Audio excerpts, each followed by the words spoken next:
Hey guys, this video is about the types of bonds we're going to make. This is part one.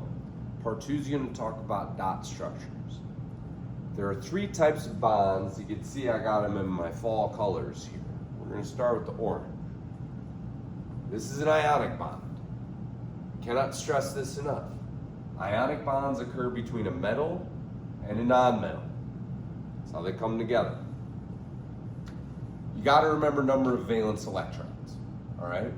So our valence electrons equal the A group. If you look at the periodic table, sodium's in group 1A, it's got one valence electron. We've done these dot structures before.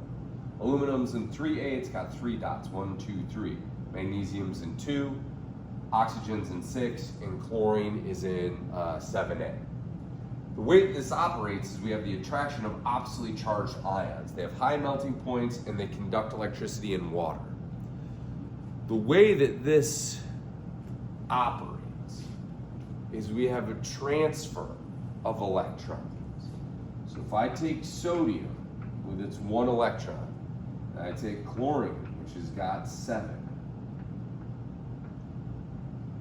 chlorine draws electrons to itself very strongly. This is what nonmetals do.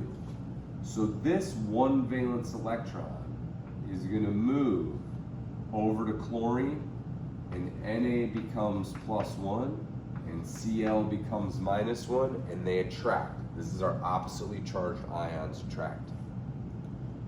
That's ionic bonding. Metallic bonding is very quick.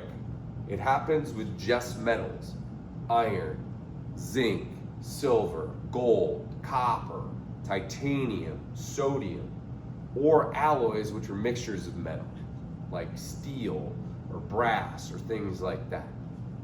Metallic bonding, the way that we view it, is these nuclei of the metals are in a sea of electrons. These nuclei are just swimming in a ton of electrons, which allows metals to conduct electricity.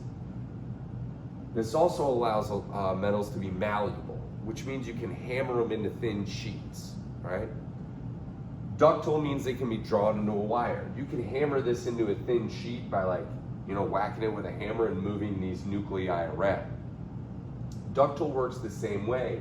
We take these metals and we put them through an apparatus that draws them out into a wire. Another thing about metals is they have a high melting point. Hardness varies on the metal. Like lead is very, very soft. Mercury is even a liquid. Other metals like iron or titanium are very, very hard. Lastly, we have covalent bonding. This occurs between only nonmetals. It's a nonmetal and a nonmetal, like what we have with water, H2O. This is where things share valence electrons. So there's going to be sharing. They share because nonmetals want to get 8 valence electrons, but none of the nonmetals are strong enough to take electrons from the other one. So we want to get 8 valence electrons. The giant exception, huge exception, is that hydrogen wants only 2 electrons. That's our big to-do right there. We have 3 kinds of bonds. We have single bonds, which is just a single line. Those have 2 electrons. A double bond, which we represent as 2 lines, has 4 electrons. A triple bond has 6 electrons. So there are 3. We determine this classification of the covalent bond by using electronegativity. We talked about this for a moment.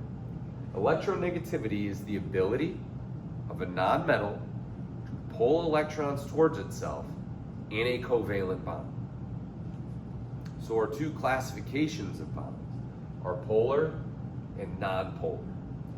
Polar being electrons are drawn closer to one atom. Nonpolar, the electrons are shared equally, and we'll get into more detail when I get back.